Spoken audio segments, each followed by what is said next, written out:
আসসালামু আলাইকুম। আমি মোহাম্মদ শাকির রহমান, প্রভাষক, হিসাব বিজ্ঞান বিভাগ, রূপনদী মোল্লা গার্লস ডিগ্রি কলেজ। আজকে আমার ইউটিউব চ্যানেলের ক্লাসের সাবজেক্ট হচ্ছে উচ্চ মাধ্যমিক হিসাব বিজ্ঞান দ্বিতীয় পত্রের ময়মনসিংহ বোর্ড 2025। তো আমরা শুরু করলাম। কোশ্চেন 1, চুক্তির অবর্তমানে অংশীদার ব্যবসায়ের মূলধনের উপর কত পার্সেন্ট হারে সুদ ধার্য করবে? 0%। চুক্তিতে না থাকলেও নিচের কোনটি দাবি করতে পারে? ঋণের সুদ 6% হারে 6 মাসের সুদ দাবি করতে পারে। উদ্দীপকটি পড়ো, 3 এবং 4 নম্বর প্রশ্নের উত্তর দাও। জনাব জামাল ও জনাব কামাল একটি অংশের ব্যবসায় দুজন অংশীদার। জনাব জামাল প্রতি মাসের শুরুতে 15,000 টাকা করে এবং জনাব কামাল প্রতি বছরের মাঝামাঝি নগদ 20,000 টাকা উত্তোলন করে। উভয় উত্তর উপরে 10% সুদ ধার্য করতে হবে। জনাব জামালের উত্তোলনের ওপর সুদের পরিমাণ কত? তো আমরা এখানে দেখি জনাব জামাল মাসের শুরুতে কি করে? উত্তোলন করে। মাসের শুরুতে উত্তোলন করলে 6.5 মাসের সুদ ধরতে হবে। তার মানে জামাল উত্তোলন করে 15,000, 1500 গুণ 12 গুণ 10%, এই টোটালটারে ভাগ 12 গুণ 6.5 করলে আমার এখানে রেজাল্ট আসে 975 টাকা। রেজাল্ট আসে কত? 975 টাকা বছরে। ওকে। উত্তোলনের সুদের হার 10%-এর পরিবর্তে 8% হলে পরিবর্তনশীল মূলধন পদ্ধতিতে মুনাফার বন্টন অনুপাত পরিবর্তিত হবে এবং বন্টনযোগ্য মুনাফা হ্রাস পাবে। উত্তর গ। অংশীদার ব্যবসায় ডেবিট উদ্ধৃত প্রকাশ করে। অংশীদারি ব্যবসায়ের ডেবিট উদ্ধৃত প্রকাশ করে সম্পদ। কোনটি কোম্পানির গঠনতন্ত্র? সংঘস্মারক। আইপিও পুনরূপ কি? Initial public offering. 100 টাকা অভিহিত মূল্যর একটি শেয়ার 80 টাকা বিক্রি করলে আর্থিক অবস্থা বিবরণীতে শেয়ার মূল্য কত টাকা দেখাতে হবে?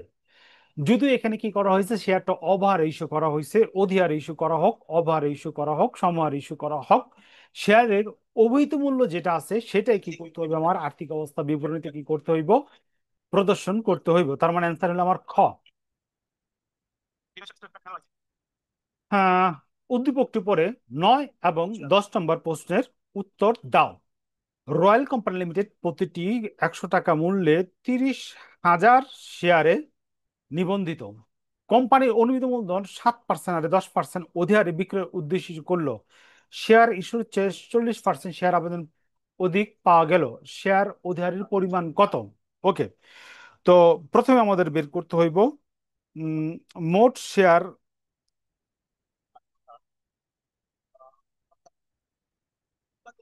প্রথমে আমাদের বের করতে হবে কি পরিমাণ শেয়ার জনগণের উদ্দেশ্যে বিক্রি করার জন্য অনুমোদন দেওয়া হয়েছে। অনুমোদন দেওয়া হয়েছিল আমার 30,000 শেয়ার গুণ 100। এটা 70%, এটা 70% কি করছে আমায় অনুমোদন দিছি। এইটার আহ, কত পার্সেন্ট? আচ্ছা, মোট এইটার আহ 10% অধিহারে কি করছে, আমরা শেয়ারটা কি করছি? বিক্রি করছি। তো আমার এখানে অধিহারে পরিমাণ চাইছে গুণ 10।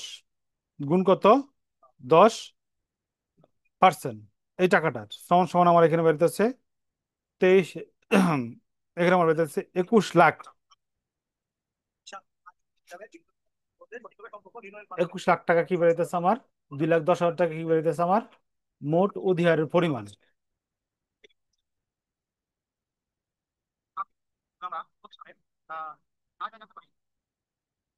কোম্পানির আর্থিক অবস্থা বিবরণীতে নগদ তহবিলের পরিমাণ কত হইব? কোম্পানির আর্থিক অবস্থা বিবরণীতে নগদ তহবিলের পরিমাণ হইব আমার শেয়ারের যেই মূল্য, আমি শেয়ার যে পরিমাণ শেয়ার আমি বিক্রি করছিলাম 70% আর প্লাস অধিহারের টাকা, দুইটা যোগ করে কি হবে আমার কোম্পানির যে কোম্পানির কি হইব, আমার এই যে নগদ তহবিলের পরিমাণ হইব। ওকে, তো এটা আমরা কিভাবে দেখাবো? আমরা এখানে 30,000 শেয়ার 10 টাকা মূল্যে, 100 টাকা মূল্যে, এটা 70%, এটা 70% যোগ, যোগ হলে কত? উধারের পরিমাণ, উধার আমরা কত বের করছিলাম? 2,10,000। তো এটা ক্যালকুলেশন করলে আমার এখানে আসতেছে 23,10,000, 23,10,000, 23,10,000 টাকা। আমরা কি করবো? আর্থিক অবস্থা বিবরণীতে দেখাবো 23,10,000। ওকে।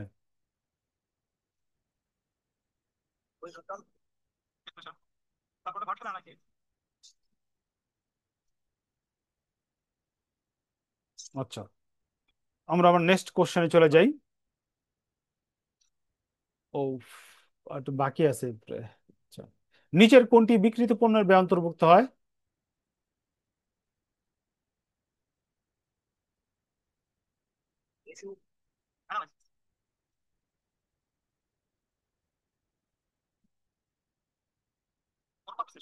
মজুরি।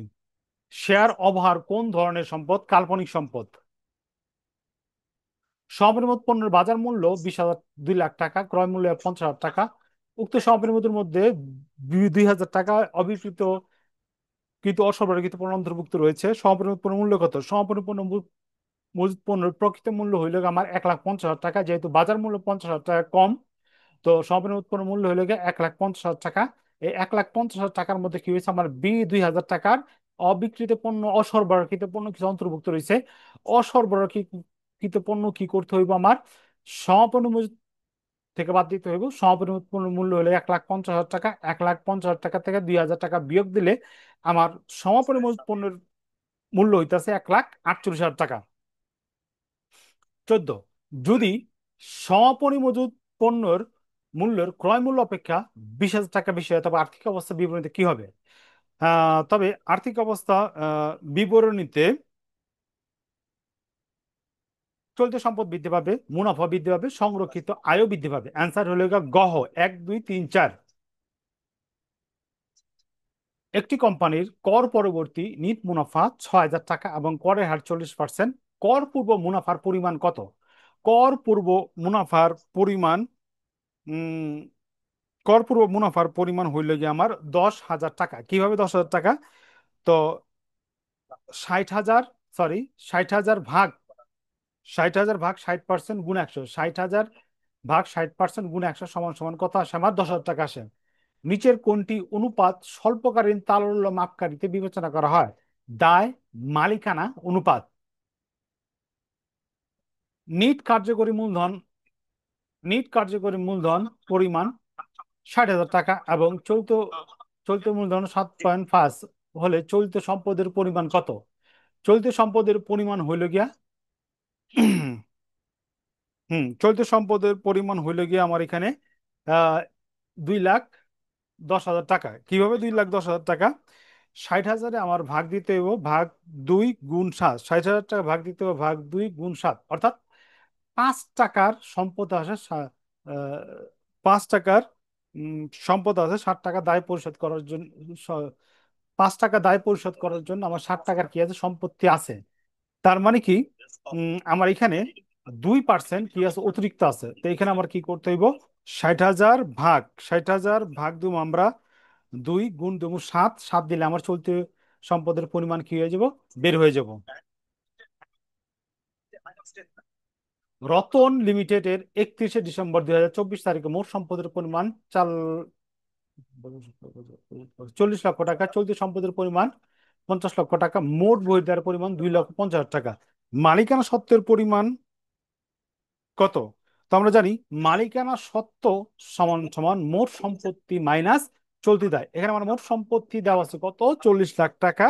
এবং আমার চলতি দায় দেওয়া আছে কত? 25 লাখ টাকা। 40 লাখ টাকা থেকে যে 25 লাখ টাকা আমি বাদ দেই, বাদ দিলে আমার মালিকানা সত্ত্বের পরিমাণ বেরিতেছে কত? 15 লাখ টাকা।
ওকে, আমাদের নেক্সট কোশ্চেন 19, রতন লিমিটেডের দায় মালিকানা অনুপাত কত?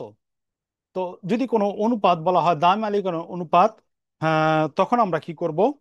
যেটা প্রথমে থাকবো মোট দায়, এটা নিচে দেব, এবং দায় কি করব উপরে দেব। ঠিক আছে, তো দায় মালিকানা অনুপাত সমান সমান সূত্র হলে গিয়ে উপরে হইলে মোট বহির্দায়, নিচে হইলে গিয়ে মোট সম্পত্তি। তো এখানে আমার মোট সম্পত্তি দেওয়া আছে কত? 25 লাখ, 40 লাখ টাকা। এবং মোট বহির্দায় দেওয়া আছে কত কোশ্চেনের মধ্যে? 25 লাখ টাকা। ভাগ দিলে আমার বের হয় 0.625, এবং আদর্শ মানের অনুপাত 1, তার মানে কি সঠিক অ্যান্সার হলে আমার কত? খ। তারল্য অনুপাত কি নির্দেশ করে? স্বল্প মেয়াদী দায় পরিশোধের ক্ষমতা কি করে? তারল্য অনুপাত নির্দেশ করে। নিচের কোনটি প্রত্যক্ষ মজুরি? উৎপাদন মজুরি হইলে প্রত্যক্ষ মজুরি। নিচের কোনটি রূপান্তরিত ব্যয় নির্ণয় করো? প্রত্যক্ষ মজুরি যোগ কারখানা উপরি ব্যয় সমান সমান রূপান্তরিত ব্যয়। কন্ট্রিবিউশন ভবিষ্যৎ তহবিলে কর্মী তহবিলে জমা দেয় নিয়োগকর্তা এবং কর্মী উভয় কি করে? কন্ট্রিবিউশন ভবিষ্যৎ তহবিল অর্থাৎ প্রভিডেন্ট ফান্ডে টাকা জমা দেওয়া থাকে প্রাইভেট কোম্পানির ক্ষেত্রে। 23 অ্যান্সার হলো গিয়া 1 এবং 2 ক। নিচের কোনটি বিন কার্ডে অন্তর্ভুক্ত হয় না? মালের দর। সমাপনী মজুদ পণ্য কম দেখালে কোনটি দেখানো হয়? কোনটি বেশি দেখানো হয়? বিক্রিত পণ্যের ব্যয়। 3-10 নিট 45 বলতে কি বোঝানো হয়েছে? 3 দিনের মধ্যে, সরি, 15 দিনের মধ্যে টাকা পরিশোধ, 15 দিনের মধ্যে দেনা পরিশোধ করলে 3% বার্তা পাবে। অবশ্যই 45 দিনের মধ্যে টাকা কি করতে হবে? পরিশোধ করতে হবে। 3/13 নিট 45 বলতে এই দুইটা বোঝানো হয়েছে, তার মানে সঠিক উত্তর হলে আমার খ, 1 এবং 3। নিচের কোনটি অনার্থিক সুবিধা? চিকিৎসা সুবিধা অনার্থিক সুবিধা। নিচের কোনটি অনার্থিক সুবিধা? চিকিৎসা সুবিধা অনার্থিক সুবিধা। নিচের কোনটি উৎপাদন ব্যয় বিবরণীতে অন্তর্ভুক্ত হয় না? ঋণের সুদ। নিচের কোনটি উৎপাদন ব্যয় বিবরণীতে অন্তর্ভুক্ত হয় না? ঋণের সুদ। শেয়ার হস্তান্তর ফি কোম্পানির জন্য কি আয়? শেয়ার হস্তান্তর ফি কোম্পানির জন্য কি আয়? শেয়ার হস্তান্তর ফি কোম্পানির জন্য কি আয়? সুনামকে শেয়ার অধিকারের বিপরীতে অবলোপন করলে আর্থিক অবস্থা বিবরণীতে কি প্রভাব ফেলে? স্থায়ী সম্পদ কমে। সুনামকে শেয়ার অধিকারের বিপরীতে অবলোপন করলে আর্থিক অবস্থা বিবরণীতে কি প্রভাব ফেলে? স্থায়ী সম্পদ পরিমাণ কমে। ওকে, তো আজকে আমার ময়মনসিংহ বোর্ড 2025-এর বোর্ড কোশ্চেন সলিউশন ক্লাস এখানে সমাপ্তি। পরবর্তী লেকচার দেখার জন্য আমন্ত্রণ রইল।